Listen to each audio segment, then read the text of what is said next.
Hello friends, आप देख रहे हैं YouTube channel chemistry with car. और आज के लेक्चर में आप देखेंगे नाइट्रेशन। नाइट्रेशन मतलब बेंजीन रिंग पे नाइट्रो ग्रुप कैसे अटैच करेंगे, कौन सा रिएजेंट लेंगे कि बेंजीन रिंग पे नाइट्रो ग्रुप आ जाएगा। ठीक है, तो हमने देखा है इलेक्ट्रोफिलिक एरोमेटिक सब्स्टिट्यूशन में कोई इलेक्ट्रोफाइल होता है जो बेंजीन रिंग पे अटैक करता है, एरिनियम आयन बनता है या सिग्मा कॉम्प्लेक्स जिसको बोलते हैं, सिग्मा कॉम्प्लेक्स बनता है। देन कोई बेस आता है, ये बेस सॉल्वेंट भी हो सकता है या कोई भी जिसके पास लोन पेयर हो। देखेंगे इस चैप्टर में कि कौन कौन हो सकता है। बेस आएगा और वो H+ को ले जाएगा। बेंजीन रिंग पे इलेक्ट्रोफाइल का अटैक होगा, सिग्मा कॉम्प्लेक्स बनेगा। जिस कार्बन पे इलेक्ट्रोफाइल का अटैक होगा उसी कार्बन पे जो हाइड्रोजन होगा उसको बेस आके H+ बना के ले जाएगा और इस तरह से H+ के जगह पे इलेक्ट्रोफाइल का सब्स्टिट्यूशन हो गया।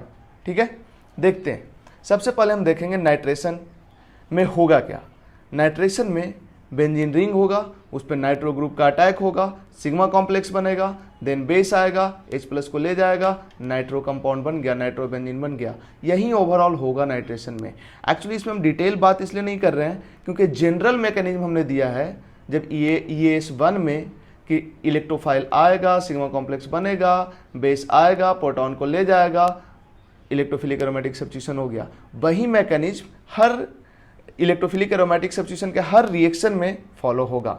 बट इंपॉर्टेंट क्या है यहाँ पे, नया क्या है यहाँ पे, नया ये है कि जो इलेक्ट्रोफाइल है NO2+, ये NO2+ जनरेट कैसे होगा, ये कौन सा रिएजेंट लेंगे कि NO2+ बनेगा या सीधे NO2+ ही मार्केट से हम खरीद के लाएंगे। देखते हैं क्या होगा। NO2+ बनाने का 1 2 3 4 5 6 ये 6 में से कोई भी रिएजेंट ले लो, NO2+ बन जाएगा। NO2+ बन जाएगा मतलब एक बेंजीन रिंग ले लो, किसी कंटेनर में बेंजीन ले लो, उसमें नाइट्रेटिंग मिक्सचर डाल दो या कोई सॉल्ट डाल दो। कौन किस टाइप का सॉल्ट अभी हम बताएंगे, या N2O5 डाल दो CCl4 के प्रेजेंस में, या NO2F प्लस BF3 डाल दो, या कॉन्क HNO3 या HNO2 का स्मॉल अमाउंट एंड HNO3, ये सब डाल दो। इसमें से कोई भी एक डाल दो, क्या हो जाएगा, NO2+ जनरेट हो जाएगा। और NO2+ जनरेट हो गया तो बेंजीन रिंग पे अटैक होगा और नाइट्रोबेंजीन बन जाएगा। हम देखेंगे आज के लेक्चर में क्या इन सबसे इलेक्ट्रोफाइल कैसे जनरेट होगा, यही आज के लेक्चर में मेन फोकस होगा। ठीक है, और उसके बाद इलेक्ट्रोफाइल जनरेट हो गया तब तो ES के थ्रू नाइट्रोबेंजीन बन ही जाएगा। देखते हैं नाइट्रेटिंग मिक्सचर किसको बोलते हैं। हम पढ़ेंगे जरूर इतना सब कुछ, बट इसमें जो सबसे इंपॉर्टेंट होगा, सबसे इंपॉर्टेंट इसमें पहला होगा। ये तो हर हाल में तुम्हें पता होना चाहिए, बाकी सब भी ठीक है बट ये सबसे ज़्यादा इंपॉर्टेंट है। नाइट्रेटिंग मिक्सचर किसको बोलते हैं देखते हैं। नाइट्रेटिंग मिक्सचर देखो क्या होता है। नाइट्रेटिंग मिक्सचर, नाइट्रेटिंग मिक्सचर होता है HNO3 प्लस H2SO4। ये दोनों कैसा होना चाहिए, कंसंट्रेटेड होना चाहिए, दोनों का दोनों कंसंट्रेटेड होना चाहिए। होता क्या है, ये भी कॉन्क, ये भी कॉन्क और ये भी कॉन्क, दोनों कंसंट्रेटेड होना चाहिए। होता क्या है, HNO3 और H2SO4 में H2SO4 HNO3 से थोड़ा स्ट्रॉन्ग एसिड होता है, जिसके वजह से H2SO4 HNO3 को H+ देता है। क्या होता है देखते हैं। HNO3 का अगर स्ट्रक्चर हम लिखें तो HON double bond O coordinate bond, ये हो गया HNO3। इसको अगर H2SO4 दे दो HOS double bond O OH। देखो होता क्या है, ये बिहेव करता है एसिड की तरह और ये बिहेव करता है बेस की तरह। हालांकि ये एसिड होता है लेकिन इससे चूंकि ये थोड़ा ज़्यादा एसिडिक होता है, इसलिए करता क्या है, इसका जो लोन पेयर है, इसका लोन पेयर यहाँ से H+ को ले लेता है और देखो क्या बन गया, H+ ले लिया तो बन गया ON double bond H plus और साथ में क्या बना O S double bond O OH, ये बना। इक्विलिब्रियम का साइन इसलिए दिया है क्योंकि कंप्लीट रिएक्शन नहीं होता है, कुछ रिएक्शन होता है और कुछ इसी फॉर्म में रह जाता है, इक्विलिब्रियम आ जाता है, इसलिए इसको तुम ध्यान दो या ना दो चलेगा। अब जरा गौर करो, जैसे ही ये बना, ये वाटर बन के ये बाहर निकल जाता है और ये बन जाता है, देखो क्या, H2O प्लस, क्या बन गया ये H2O बन के निकल गया तो यहाँ पे प्लस चार्ज आ गया, ये बन गया NO2 प्लस और बन गया HSO4 माइनस। देखो ये बन गया इलेक्ट्रोफाइल और यही इलेक्ट्रोफाइल बेंजीन रिंग पे अटैक करेगा, सिग्मा कॉम्प्लेक्स बनेगा, देन बेस आके H+ ले जाएगा। बेस कौन है? बेस का रोल प्ले करेगा ये वाटर या ये HSO4 माइनस, ये आएगा यहाँ से H+ ले जाएगा, नाइट्रोबेंजीन बन जाएगा। ठीक है, ये जो NO2 प्लस है इसको बोलते हैं नाइट्रोनियम आयन। इसका जो स्ट्रक्चर होता है N double bond O plus, ये है इसका स्ट्रक्चर, इसी को बोलते हैं नाइट्रोनियम आयन। नाइट्रोनियम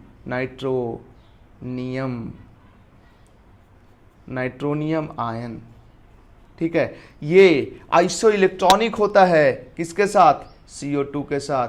CO2 के साथ ही आइसो इलेक्ट्रॉनिक होता है। इसको इस टॉपिक से कोई मतलब नहीं है, लेकिन पूछा जाता है क्वेश्चन, CO2 में इलेक्ट्रॉन गिनो, NO2 प्लस में इलेक्ट्रॉन गिनो, सेम आएगा, मतलब ये दोनों आइसो इलेक्ट्रॉनिक है। ये दोनों आइसो स्ट्रक्चरल भी है, ये भी लीनियर और ये भी लीनियर। इसका बॉन्ड एंगल भी 180, इसका बॉन्ड एंगल भी 180। तो ये है नाइट्रोनियम आयन बन गया।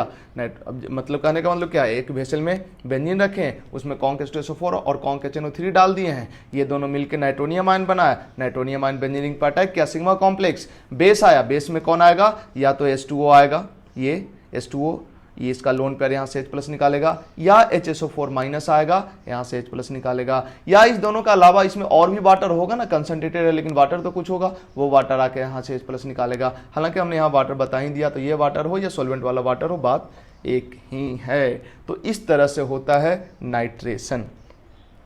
इसके बाद हम देखते हैं सॉल्ट कौन रहेगा, तो बन जाएगा नाइट्रोनियम आयन प्रोड्यूस करेगा। कौन सा सॉल्ट? देखो कई सारा सॉल्ट है, जैसे उसमें से कुछ सॉल्ट के बारे में अगर हम बात करें, हम आते हैं बी नंबर पे। देखो नाइट्रोनियम परक्लोरेट, NO2 प्लस, एक सॉल्ट होता है NO2 प्लस और ClO4 माइनस, इसको बोलते हैं नाइट्रोनियम परक्लोरेट। ठीक है, ये एक सॉल्ट होता है। तुम सिंपली वेसल में बेंजीन ले लो और उसमें कोई सॉल्वेंट ले लो और उसमें ये वाला सॉल्ट डिजोल्व कर दो। ये जैसे ही डिजोल्व करोगे NO2 प्लस मिल जाएगा, और NO2 प्लस मिल गया क्योंकि केटायन है ना, ये एनायन है, केटायन अलग हुआ, NO2 प्लस मिल गया, बेंजीन रिंग पे अटैक करेगा और नाइट्रोबेंजीन बना देगा, नाइट्रोनियम परक्लोरेट। इसी तरह का और भी सॉल्ट है, नाइट्रोनियम NO2 प्लस, नाइट्रोनियम टेट्राफ्लोरोब्यूरेट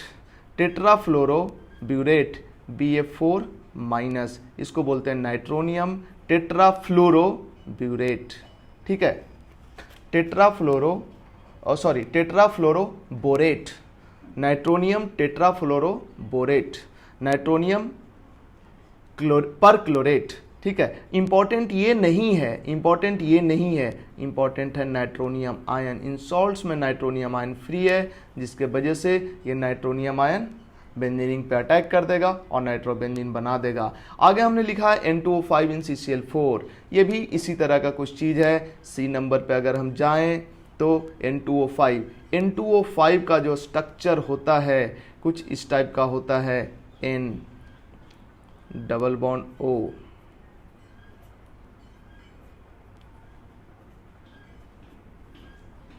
कुछ इस तरह का होता है।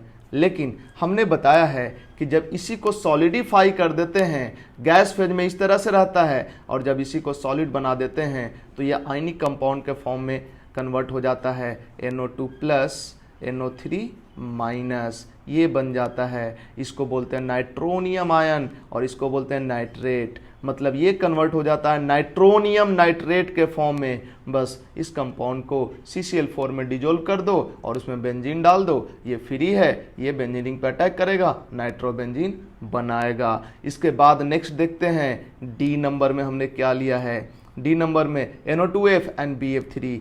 देखो ये क्या होता है, N डबल बॉन्ड O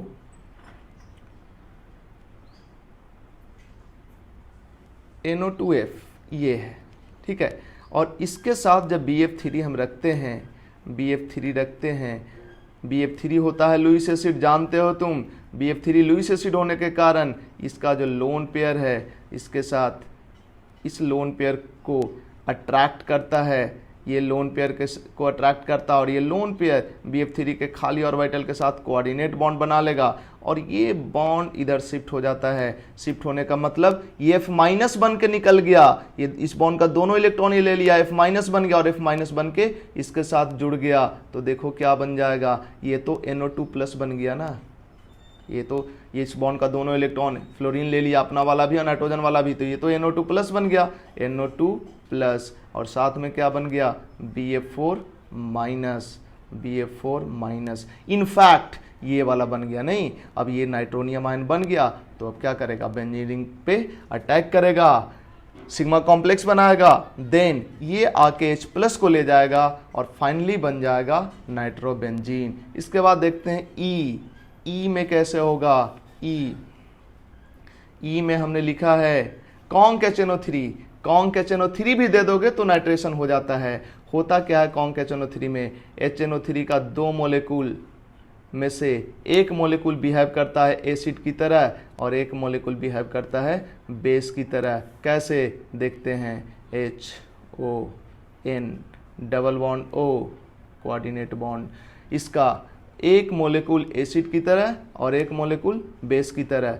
ये क्या किया, यहाँ से ले लिया H प्लस, इसमें ये बिहेव किया बेस की तरह और ये बिहेव किया एसिड की तरह, H प्लस ले लिया, देखो क्या बन जाएगा, ON double bond O coordinate bond और यहाँ पे H प्लस चार्ज, ठीक है। और यहाँ पे बन गया ON double bond O coordinate bond O lone pair minus charge. यहाँ से निकल गया H2O बाहर, क्या बन गया, गौर करना, ये तो H2O बन गया, H2O और क्या बना, NO2 प्लस और क्या बना, NO3 माइनस। देखो बन गया भाई इलेक्ट्रोफाइल बन गया। ये इलेक्ट्रोफाइल अब बेंजीनिंग पर अटैक करेगा, एरिनियम आयन बनेगा, देन H प्लस को बेस ले जाएगा। कौन ले जाएगा बेस, कहाँ आया, HNO3 माइनस बेस की तरह रोल प्ले करेगा या H2O बेस की तरह रोल प्ले करेगा, ये दोनों में से कोई भी आके प्रोटॉन को ले जाएगा और फाइनली नाइट्रोबेंजीन बन जाएगा। इसके बाद एक और हमने लिया है HNO2 एंड HNO3, देखते हैं HNO2 प्लस HNO3 यहाँ पे हमने लिखा है कि इसका स्मॉल अमाउंट लेते हैं, क्या मतलब है इसका, इस पे भी बात करेंगे। जरा सोचो, इसमें HNO2 होता है वीक एसिड और ये होता है स्ट्रॉन्ग एसिड, और ये होता है वीक एसिड, ठीक है, जिसके वजह से ये बिहेव करेगा एसिड की तरह और ये बेस की तरह। HNO2 का स्ट्रक्चर कुछ ऐसा होता है और HNO3 का structure HON double bond O, ठीक है। ये बिहेव किया बेस की तरह, ये यहाँ से ले लिया H प्लस, देखो क्या बन जाएगा, ON double bond O H plus charge और साथ में बना ON double bond O coordinate bond O और यहाँ पे माइनस चार्ज। अब यहाँ से निकलेगा कौन, H2O निकलेगा बाहर, क्या बना, गौर करना, बना वाटर, H2O बना NO प्लस बना और बना NO3 माइनस। ध्यान देना यहाँ पे इलेक्ट्रोफाइल नाइट्रोनियम आयन नहीं बना है, नाइट्रोसोनियम आयन बना है। इसको बोलते हैं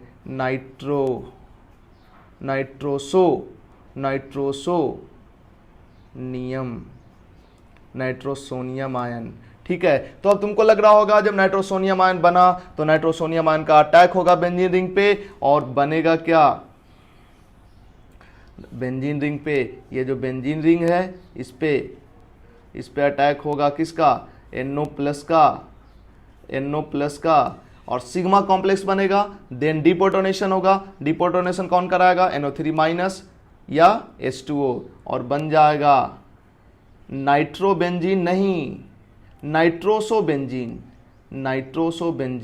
नाइट्रोसोबेंजीन बनेगा ये। लेकिन यहाँ पे रिएक्शन रुकता नहीं है, इसके बाद जो HNO3 एक्स्ट्रा पड़ा हुआ है, HNO3 जो एक्स्ट्रा पड़ा हुआ है, क्योंकि हमने बोला है ये स्मॉल अमाउंट में लेते हैं, ऐसा हमने लिखा है स्मॉल अमाउंट में लेते हैं, तो जो एक्स्ट्रा पड़ा हुआ है ये बहुत बढ़िया क्या होता है, ऑक्सीडाइजिंग एजेंट भी होता है। तो ये क्या करता है, HNO3 बहुत अच्छा ऑक्सीडाइजिंग एजेंट होता है, नाइट्रोजन का ऑक्सीडेशन नंबर +5 है, जिसके वजह से ये इसको ऑक्सीडाइज कर देता है और ये कन्वर्ट हो जाता है नाइट्रो ग्रुप में। ये कन्वर्ट हो गया किस में, NO2 में, ये ऑक्सीडाइज हो गया नाइट्रोनियम में, NO2 में कन्वर्ट हो जाता है, नाइट्रोसोबेंजीन से नाइट्रोबेंजीन में कन्वर्ट हो जाता है। ये चूंकि ऑक्सीडाइज हुआ है तो ये रिड्यूस होगा, ये कन्वर्ट हो जाता है HNO2 में। ये क्या बन के निकलेगा, HNO2 बन के निकलेगा। अब देखो ये HNO3 से HNO2 में कन्वर्ट हो गया।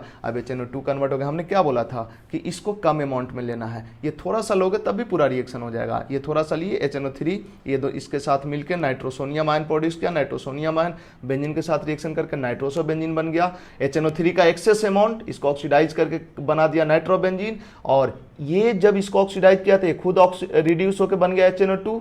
अब HNO2 बन गया तो फिर से HNO2 तो मिल गया ना, फिर ये HNO2 इसके साथ मिलके NO प्लस बनाएगा, फिर NO प्लस बेंजीनिंग पर अटैक करेगा, नाइट्रोसो कंपाउंड बनेगा, फिर HNO3 इसको ऑक्सीडाइज करके नाइट्रो में कन्वर्ट करेगा और फिर ये थोड़ा सा बन जाएगा। इस तरह से HNO2 का काफ़ी स्मॉल अमाउंट लो, बार बार बनता जाएगा और बार बार बेंजीन कन्वर्ट होता जाएगा नाइट्रो बेंजीन में। ठीक है, हालांकि कुछ स्पेशल कंडीशन में इस रिएक्शन को यहाँ पर भी रोका जा सकता है, मतलब इसी मेथड से नाइट्रोसोबेंजीन भी बनाया जा सकता है, लेकिन यहाँ पे रोकना थोड़ा टफ होता है, इसलिए ये मेथड नाइट्रोसोबेंजीन बनाने के लिए जनरली यूज नहीं किया जाता है। ये मेथड यूज किया जाता है नाइट्रोबेंजीन बनाने के लिए। ठीक है, तो ये था तरीका बेंजीन के नाइट्रेशन का। ठीक है, अगले लेक्चर में हम देखेंगे कि इस पे बेस्ड क्वेश्चन, मतलब बेंजीन पे मतलब क्वेश्चंस किस टाइप का इस टॉपिक से आ सकता है आईआईटी में या नीट में, उसके बारे में अगले लेक्चर में देखेंगे। बट एक छोटा सा क्वेश्चन हम लेते हैं अभी। छोटा सा क्वेश्चन क्या है वो देखो, पहले के लेक्चर में हमने बताया है आइसोटोपिक इफेक्ट, उसके बारे में थोड़ा सा हम बात कर लेते हैं। बताओ, अगर एक बेंजीन रिंग है, बेंजीन रिंग पे हम लगा दें, बेंजीन रिंग का नाइट्रेशन करा रहे हैं, NO2 प्लस ले लिए, ठीक है, और इसका जो रेट ऑफ रिएक्शन है वो R1 है, और अगले बार ड्यूटेरोबेंजीन मतलब सारा का सारा हाइड्रोजन हटा के यहाँ पे ड्यूटेरियम लगा दिए, ठीक है, और इस ड्यूटेरोबेंजीन इसका रिएक्शन करा दिए, इसका भी नाइट्रेशन करा दिए, नाइट्रेशन, इसका रेट ऑफ रिएक्शन R2 है। तो बताओ R1 बड़ा या R2 बड़ा? R1 नहीं, R1 बड़ा नहीं R2 बड़ा, दोनों क्या होगा, बराबर होगा, दोनों इक्वल होगा। इसका अगर तुम ये भूल गए हो ऐसा क्यों होता है तो तुम्हें देखना चाहिए हमारा वीडियो लेक्चर आइसोटोपिक इफेक्ट करके होगा EAS के अंदर, मेरे समझ से सेकंड वीडियो होगा, EAS 2 होगा, ठीक है, उसको रिवाइज कर लो, समझ आ जाएगा। ऐसे शॉर्टकट में हम बता दें, इसको बोलते हैं जब आइसोटोप बदल देने से रेट बदलता है तो उसको बोलते हैं आइसोटोपिक इफेक्ट। नाइट्रेशन में आइसोटोपिक इफेक्ट नहीं होता है, सल्फोनेशन में आइसोटोपिक इफेक्ट होता है। आइसोटोपिक इफेक्ट जनरली सल्फोनेशन में होता है और नाइट्रोसेशन में होता है और आयोडोनेशन में होता है। इस 3 में आइसोटोपिक इफेक्ट जनरली देखने को मिलता है, नाइट्रेशन में आइसोटोपिक इफेक्ट नहीं होता है। ऐसे तुम्हारे सिलेबस में तुम ये याद रखो, केवल सल्फोनेशन में आइसोटोपिक इफेक्ट होता है, मतलब अगर इसका सल्फोनेशन कराते तो इसका रेट कम हो जाता और इसका रेट ज़्यादा रहता, बाकी किसी में नहीं होगा। विद इन सिलेबस बात करें तो केवल सल्फोनेशन ऐसा है जिसमें आइसोटोपिक इफेक्ट होता है, बाकी किसी में आइसोटोपिक इफेक्ट नहीं होता है। तो ये था हमारा नाइट्रेशन 1। हम मिलते हैं नाइट्रेशन 2 में। Thank you.